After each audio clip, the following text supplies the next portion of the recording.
Tonight, rule of law, President Trump's second-term agenda. We have rogue judges that are destroying our country. Tangled up in legal setbacks, including questions about DOGE.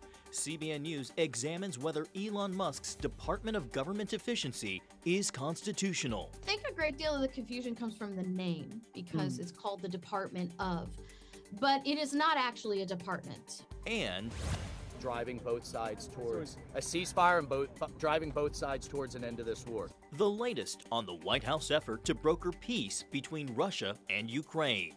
Plus, a film based on a true story shows how a young boy's diagnosis made his family's faith grow stronger. And Splashdown, Crew 9 back on Earth. the long road back home. All this and more tonight on Faith Nation.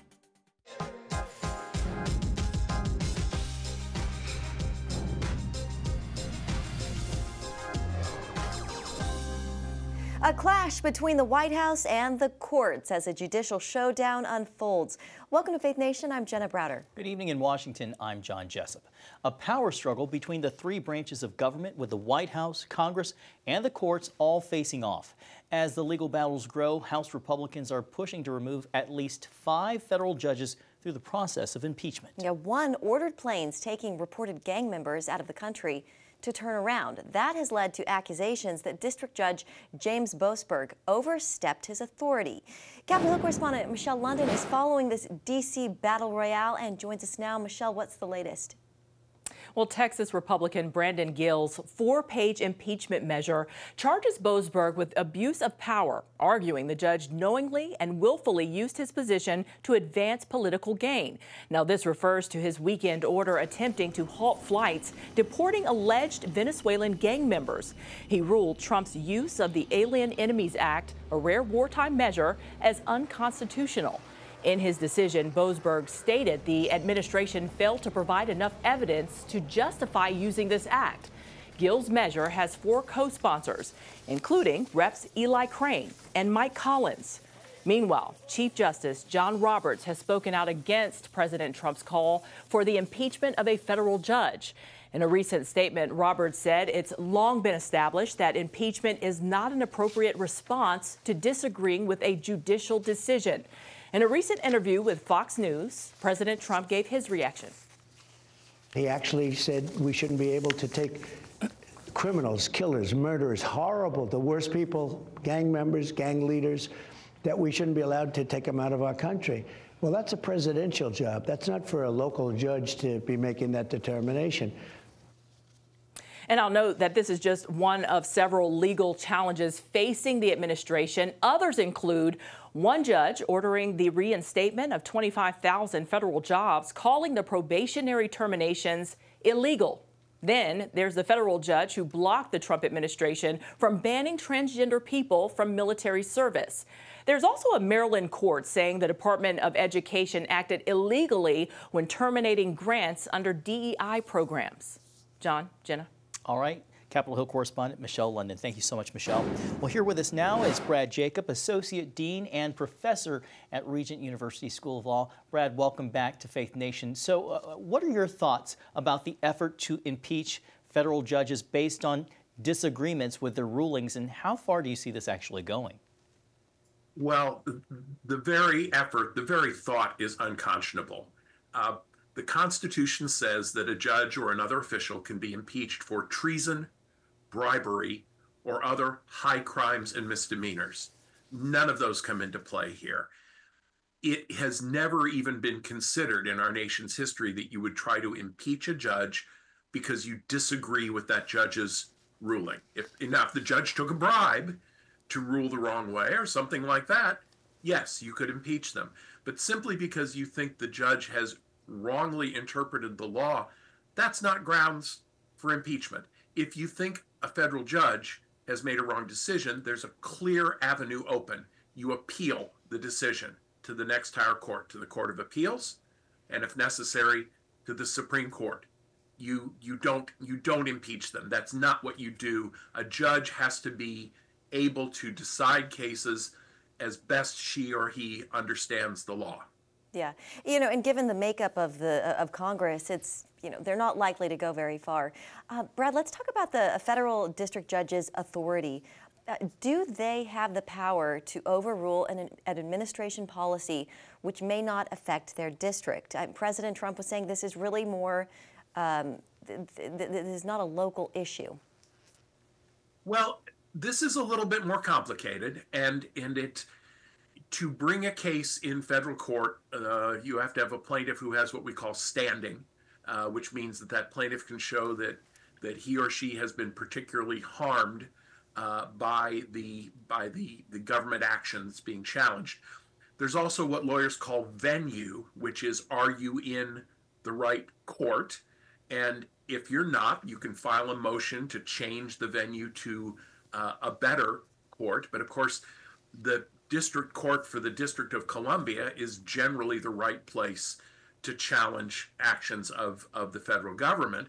But if you're in the wrong court, that doesn't take out the case. It just means it has to be moved to the correct court.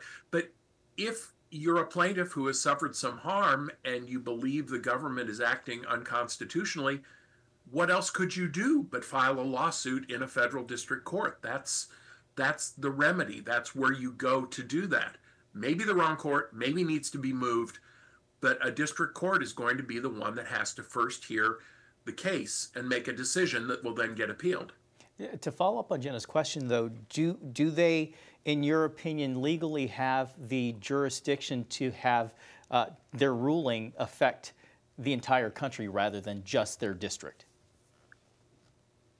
I can't give you a solid answer to that because that's something the Supreme Court is now wrestling with, this whole question of universal injunctions. Can one federal district court enjoin the entire United States government? Again, I don't know what the federal district judge could do other than that if the judge believes that this is a policy that is unconstitutional in all of its applications.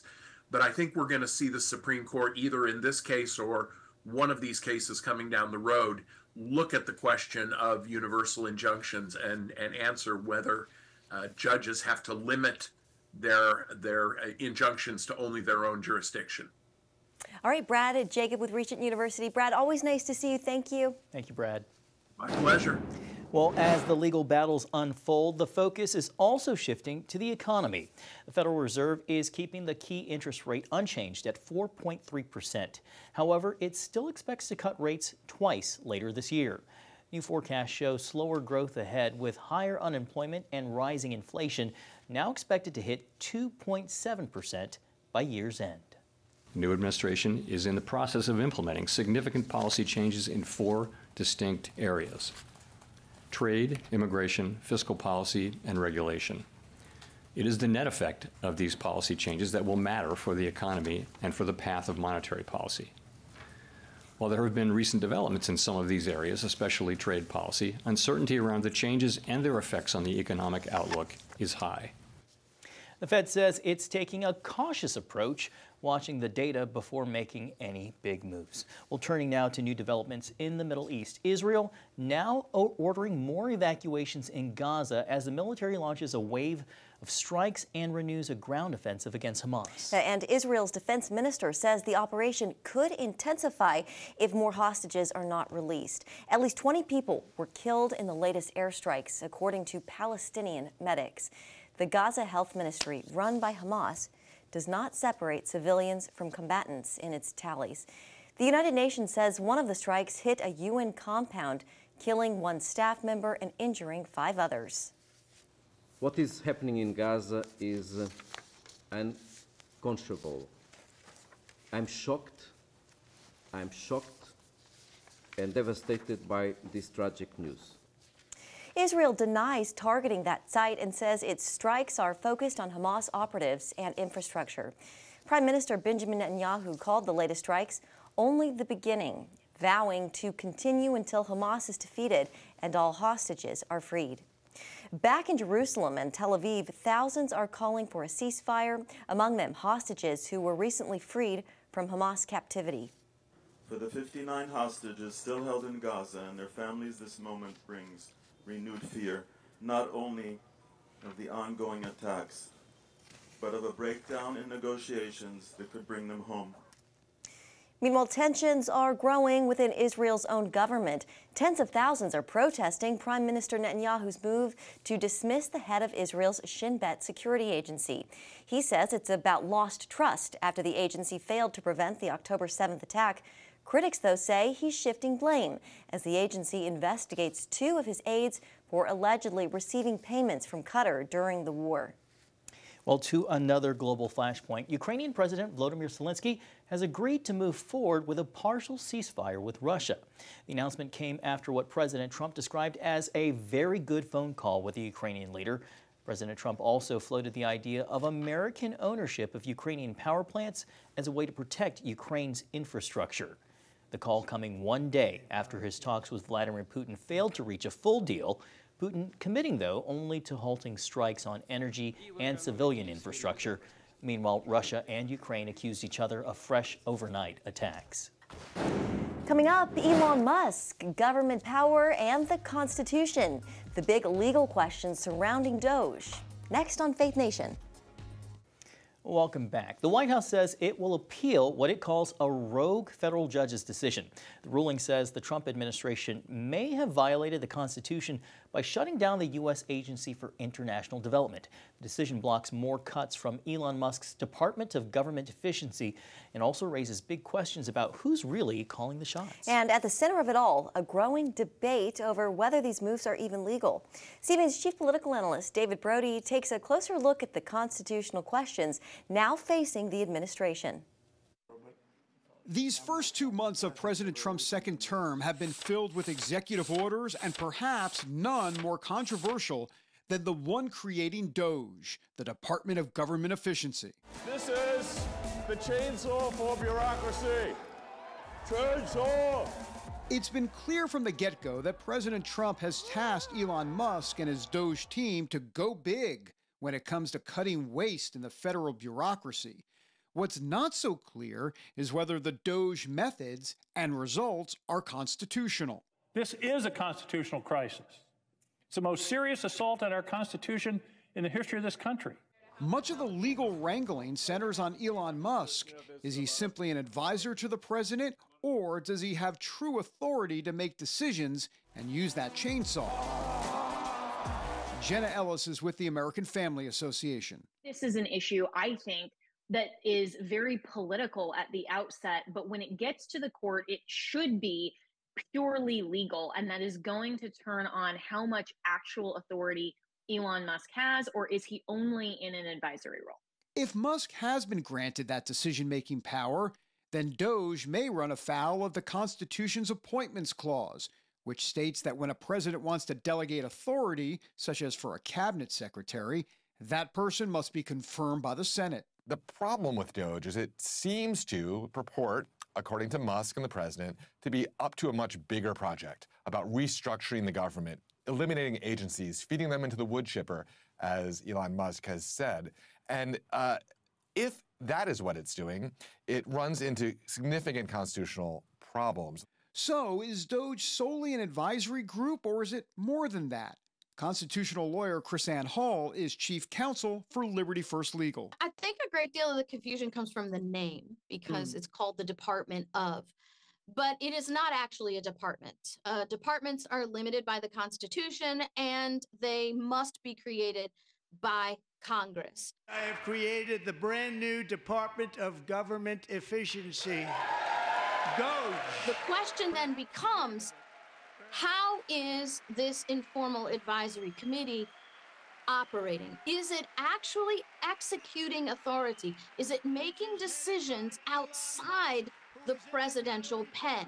If that's the case, then the courts are going to have to side with the Constitution that this is now operating like a department and not an informal advisory committee, and it's exceeding its authority. Who's actually signing off on all of this, and what is the chain of command? Aren't those unanswered questions that need to get answered?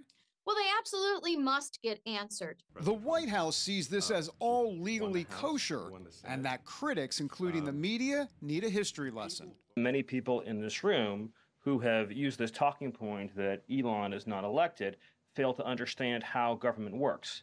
So I'm glad for the opportunity for a brief civics lesson. The Constitution, Article 2, has a clause known as the vesting clause, and it says the executive power shall be vested in a president, singular. The whole will of democracy is imbued into the elected president. That president then appoints staff to then impose that democratic will onto the government. Constitutional critics, however, still argue the White House can't even create DOJ without congressional approval. The administration labels DOJ as temporary, and the reorganization of an already existing unit within the executive branch called the United States Digital Service. President Obama created it a decade ago to provide tech improvements to websites of federal agencies. Under the DOJ umbrella, however, the unit's mission is different and more expansive. In interviews, Musk often implies his team has authority. One of the biggest functions of the DOJ team is just making sure that the presidential executive orders are actually carried out. While on other occasions, he sounds like an advisor. What we do is in consultation with the cabinet secretaries and with their departments. As for President Trump's view, he wants cabinet secretaries to make the cuts, but there's a string attached. Elon and the group are going to be watching them, and if they can cut, it's better.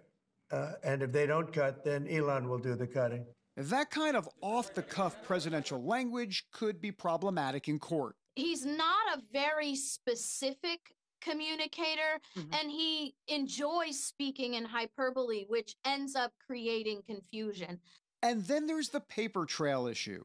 We have a little saying in the legal field that if it's not in writing, it didn't happen. This month, a federal judge ordered DOJ to release internal records to show its operating procedures and if they're going through the proper channels. Every check that's made, every cut that's made, every decision that's made must be followed with a paper trail all the way back to the president. So where might all of this leave DOJ? Where do you think the courts are leaning in this, or is it hard to tell?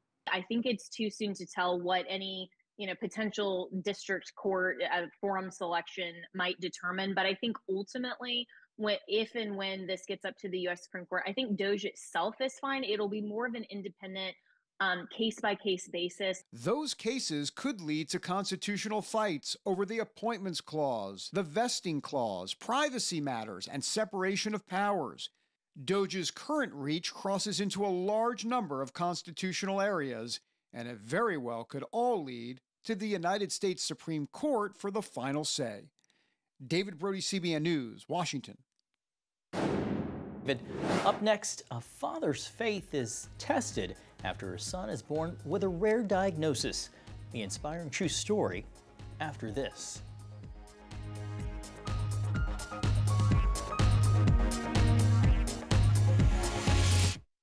Welcome back. A new film puts the spotlight on a young boy's journey with autism and a rare bone disease and how that journey shaped his family's faith and love. The Unbreakable Boy is based on a true story, one father's emotional journey to find strength and hope after his long-awaited son is born with a life-changing diagnosis.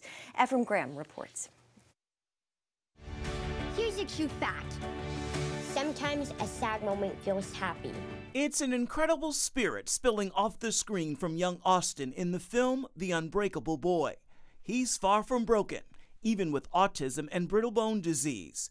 You could say he actually helps to heal those struggling around him, especially his father, Scott Lorette, a role played by actor Zachary Levi. What was the challenge bringing it to the screen for you?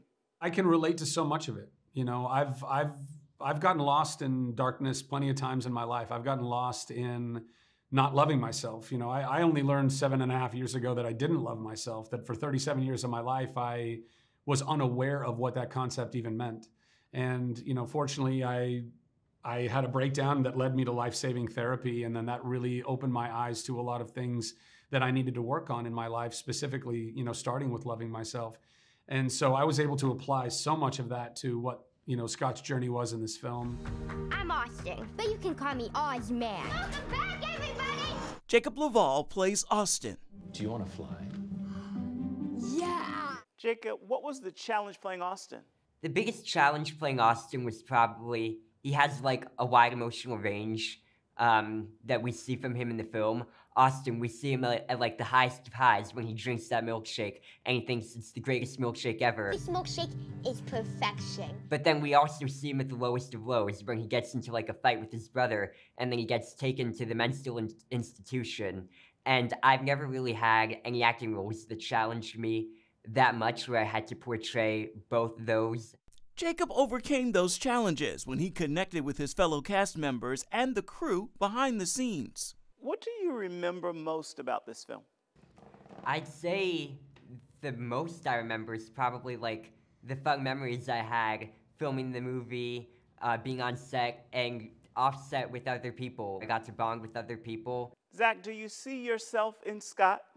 I think that I see all of us in everyone, you know, like like not that we don't all have our individual journeys and paths and we, you know, obviously we all have our differences, clearly, and I think that's part of the beauty of life, that God creates us all to be unique and individual. Are you sure that that's the right hat for your first day?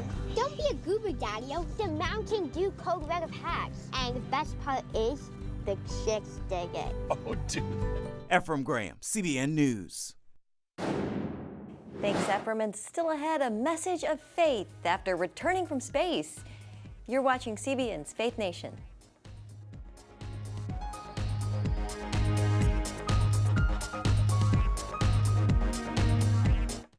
Finally tonight, a very welcome home to two astronauts who spent 9 months on the International Space Station.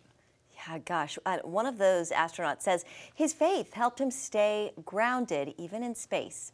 The SpaceX capsule splashed down off the Florida coast yesterday afternoon. Butch Wilmore and Sonny Williams will undergo medical evaluations before reuniting with their families. Their 8-day mission extended after problems with their original spacecraft. When asked about the lesson he takes from the experience, Wilmore replied that it all goes back to his faith in Jesus Christ, saying, quote, "He is working out his plan and his purpose for his glory. And however that plays out, I am content because I understand that." So cool. And did you see the dolphins, by the way? Yeah, the pod of dolphins that kind of welcomed them back home. That greeted them. That was pretty so cool. cool. I think it was really blessed, yeah. I would have to say you'd have to have a lot of faith to go into space. Gosh, I know. So glad they're back. Yes. Have a good night.